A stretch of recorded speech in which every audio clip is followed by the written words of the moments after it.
Hello, and welcome to Camp YA. This is our mini panel called Found in Translation. And I'm here today with Lisa and Caroline. Do you both want to introduce yourself? Lisa, do you want to give a start? Definitely. And thank you for having me. It's so cool. This stuff can happen from all around the world. My name is Lise Villadsen, and I'm an author who mostly writes, that was a slip, who mostly writes books for young people, young adults. And I have written 6 books. And I should say, I'm a Danish writer. And today I'm here to talk about my English version of a Danish book, and it's called In Your Orbit. In Danish, it's called Kvantespring. Yeah, and Caroline is the translator of this book. Yeah. Yes, so I'm Caroline Waight. I'm a translator. I've been translating books for about 10 years now. And of course, I work obviously from Danish, but also from German and from Norwegian into English. Never the other way around. Yeah, and so I translated Lisa's book, which came out earlier this year. But just because it's not on my list, but just because you just mentioned it, I looked up the meaning of the original Danish title, and that one seems to be completely different to the English title we have. Yeah. And I've looked at the German one because that's the only other translation I understand. And that one is also completely different.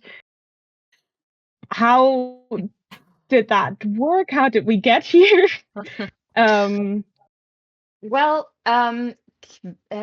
Quantum Leap, as the original Danish title is happens to also be, I think it's a TV show in UK, or maybe it's in the US.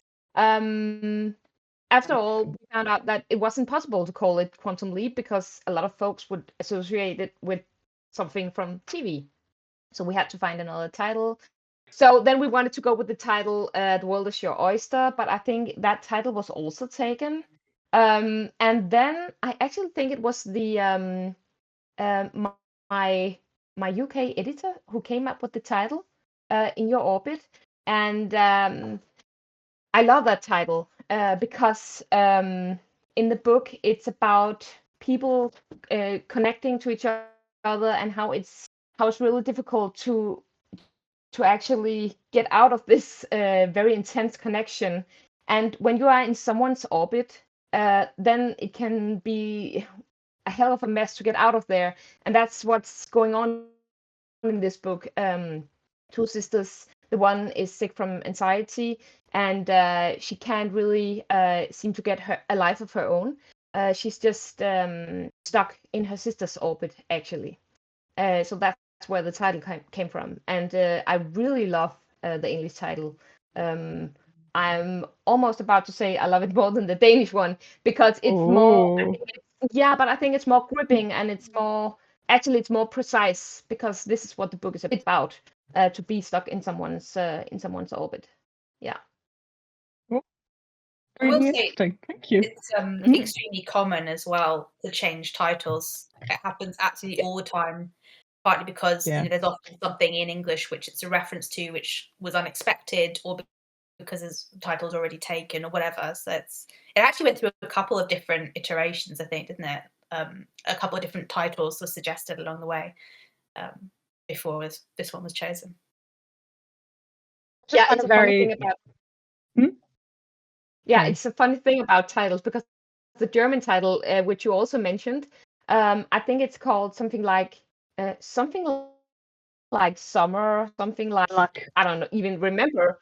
Yeah, but I was like, I don't quite understand this title, but that was the title they chose. And as the way I see it, you have to give out some free, as you have to give the editors and the translators some freedom to translate and to edit the book the way they want to.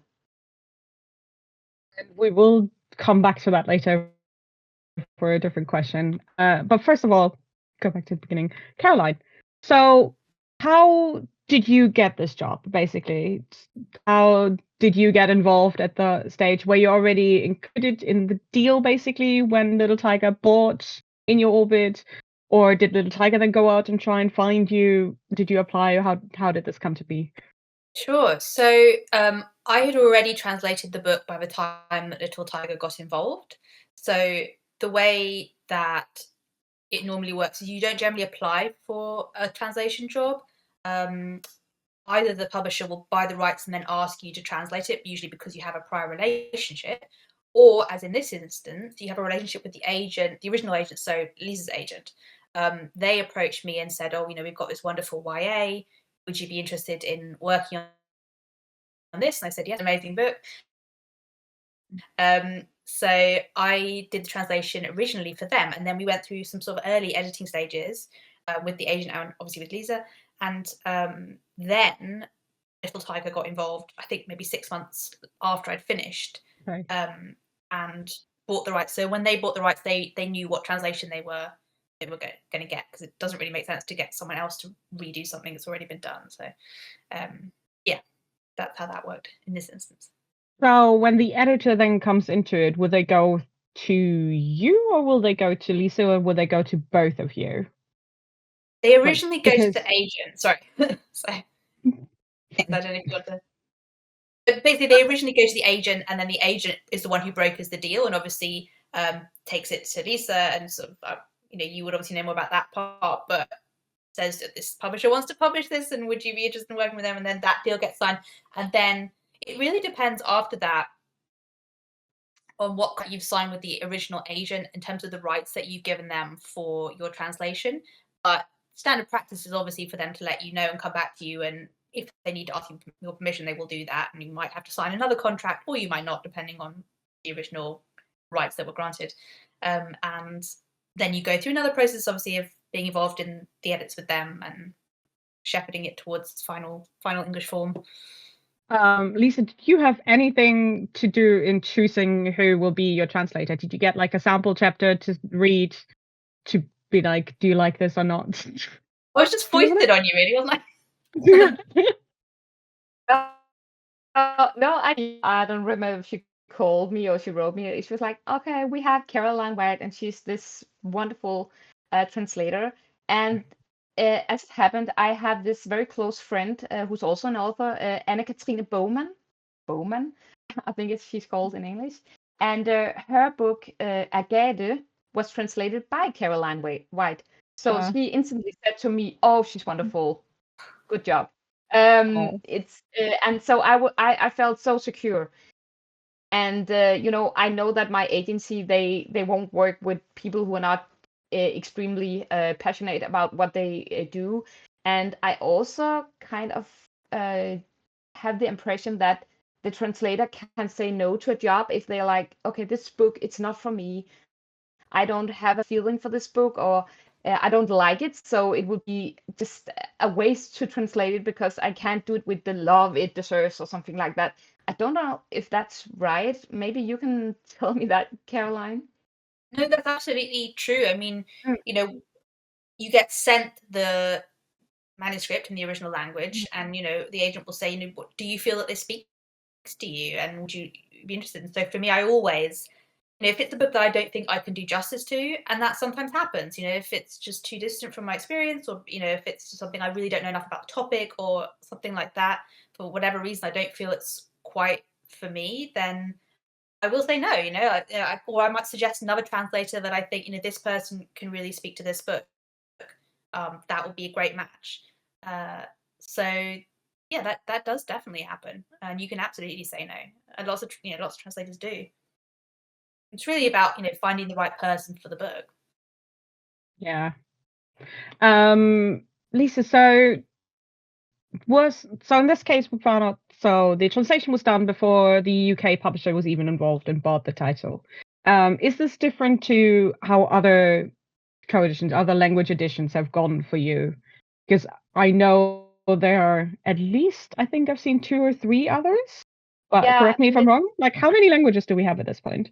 I think it's 7 languages now. The most particular was called? The most funny language, or what you call, is South Korean. They bought the rights. Yeah, that's a bit exotic, I think. But it's 7 countries now. Yeah. But it's to me German. I understand a little German, so I could read the translation as well. But it feels very special to read the English translation, because everybody knows enough English to understand, or most people do, to understand it, and so I could get the feeling of what Caroline did, what job she did, while when the book is out in Slovenia, I haven't got a clue. And that's even though some of the translators, they wrote me with questions like, because sometimes I have school systems and stuff like that in the book.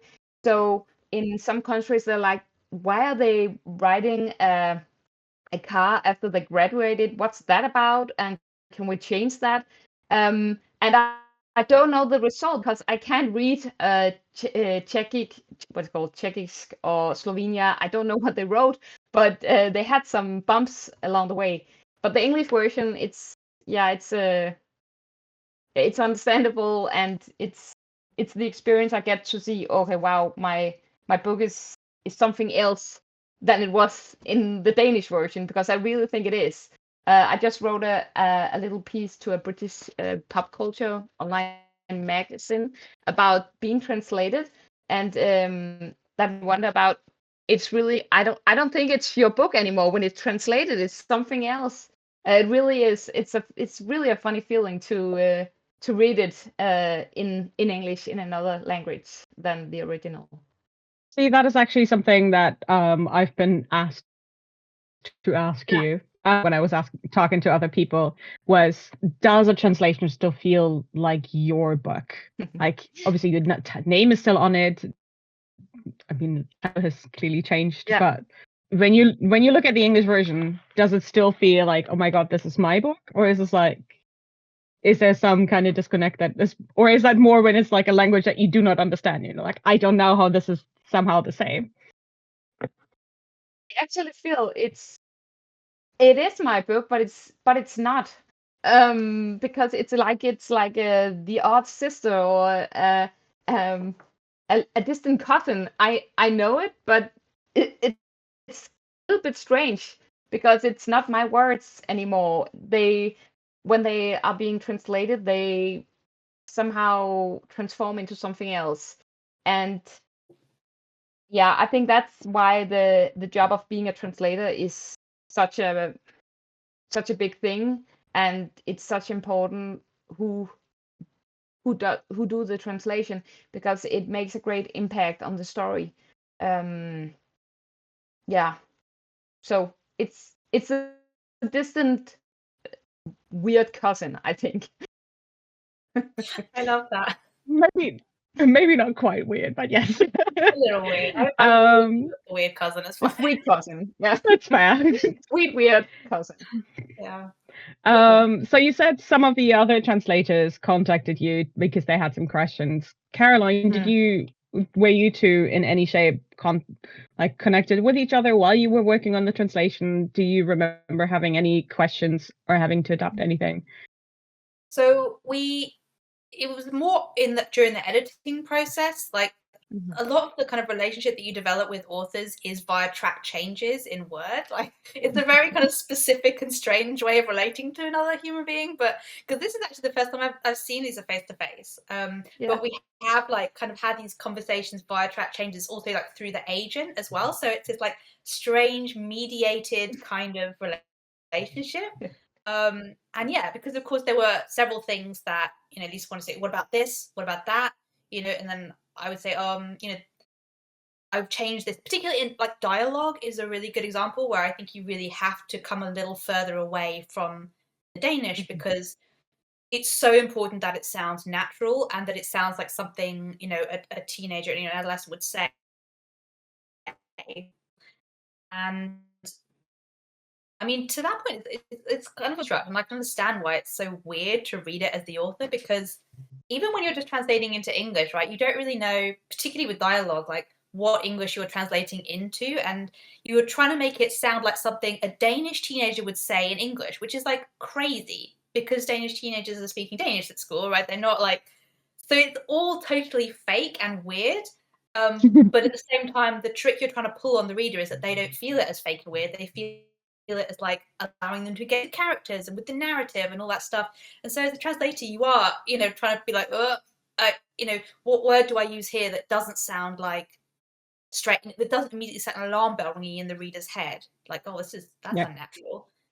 But at the same time, what is natural? There is no such thing as natural Danish dialogue in English. It doesn't exist. So what I ended up going for was like mostly British, because that's just what in my vernacular, but also a little bit of like internet-y globalized teen speak. As far as I'm 37, so I don't know what the kids do these days. hopelessly, or I think they're kind of like, is this kind of globalized teen English? Like, yeah, but it is ultimately a fake, weird construct, and you're just kind of hoping that nobody notices, Wizard of Oz style. It's all just a big we just put the sparklers on. Exactly. So when sorry. Oh no, sorry, you can.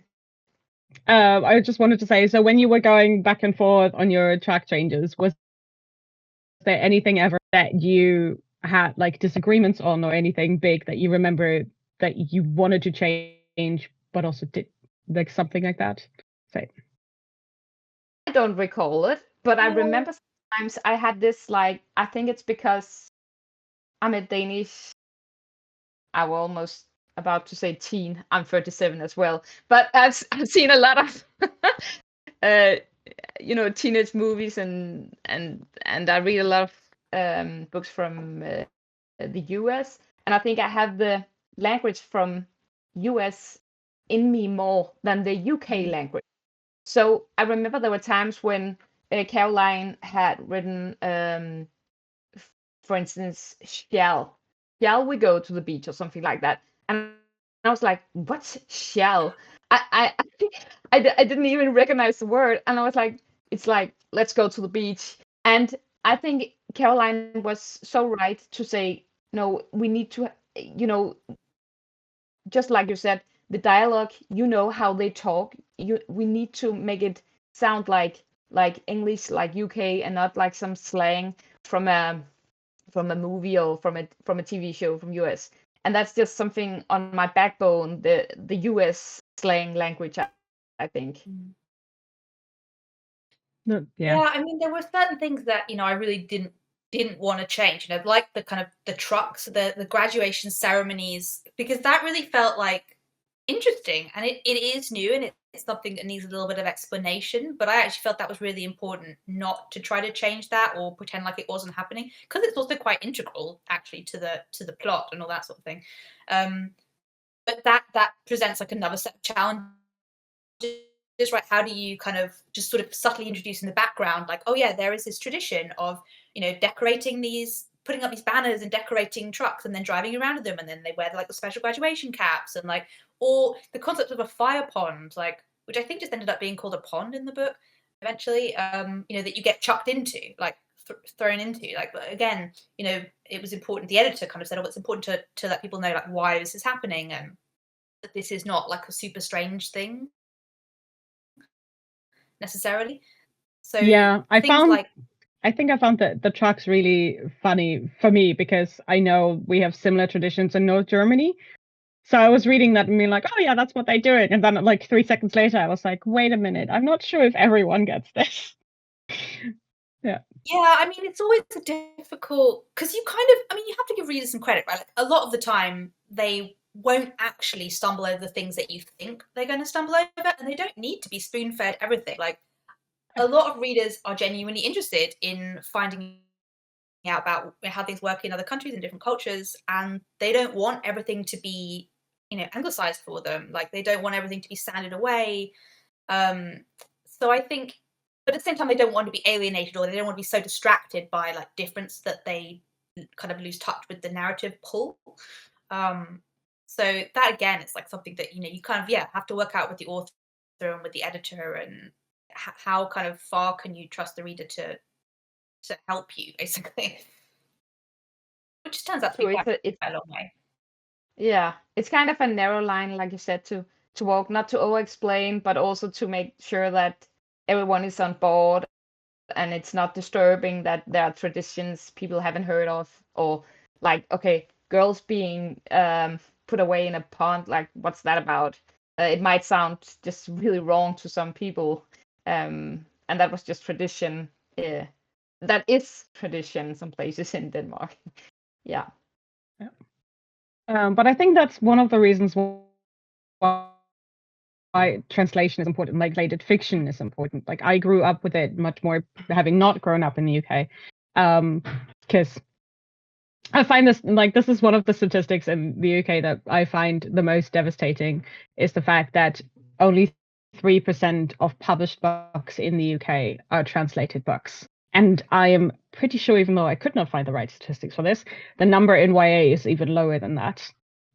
While countries like Germany, where I grew up, officially, I think the percentage is about 20%. But again, I think for YA, it's even higher because we do translate a lot from English and from the UK and from the US. But while I did my research, I found a few articles that were all saying that this is changing. And there is more and more translated fiction slowly making their way into the English language.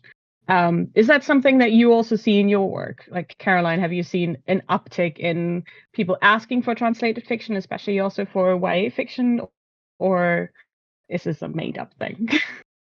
No, I think it's very real. I mean, I think for a long time, there was this sense among publishers that readers were not going to enjoy translated fiction, that they would not buy it. And, when it was published, they tried to hide the fact that it was translated, like, just let's pretend like this was always written in English. And I think there's definitely been a huge change there.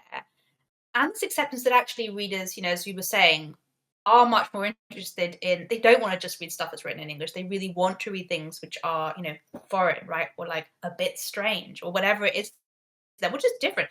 And there is actually an appetite for that. And I think publishers have kind of adapted to that and are trying to cater for it more now. But there's still a very long way to go because, as you say, it's still like a minute percentage. And it is a shame because there's just so many wonderful books out there that people who can only read English will never get to experience. So true. Lisa, have you seen like a change in interest from publishers, especially from English language publishers? Have they been more interested in Danish books, or? I think it's I'm not that much. I don't know that much about it, to be honest. Fair. But when I got signed by my agency, I was told that young adult in particular is really hard to sell around the world. So I was a bit surprised that UK took it, actually. I also have a lot of colleagues who want to have their books translated, but they have also been told that UK and also US, I think, is a really, really tough market. And I don't know if it's because that so much literature comes from UK and from US that we translate from all over the world. I remember as a teen, I read so much young adult. Back then it was just called youth books, I think. But from US, I was more in teenage heads from US than in Danish heads. But then at one time I read a Finnish book, and it was so refreshing to read about other traditions and other how life can be lived in far away from English talking countries or from Denmark. But I don't know. I hope it's a tendency that more books will get over the borders, but I don't know. I think I hear all over that it's a really tough market. So yeah, I think there's still definitely a long way to go for every one of us. But having conversations like this and publishing books like yours, hopefully, small steps, we'll get there. Yeah. So yeah.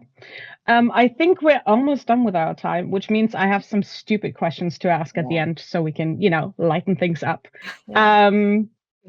Which, number one, Mhm. which is your favorite underrated word? And it can be in English or in Danish, whichever one you like. Like a word you think wants people to use more. Oh, that's a tough one. I would say mystisk. In the English, it's suspicious.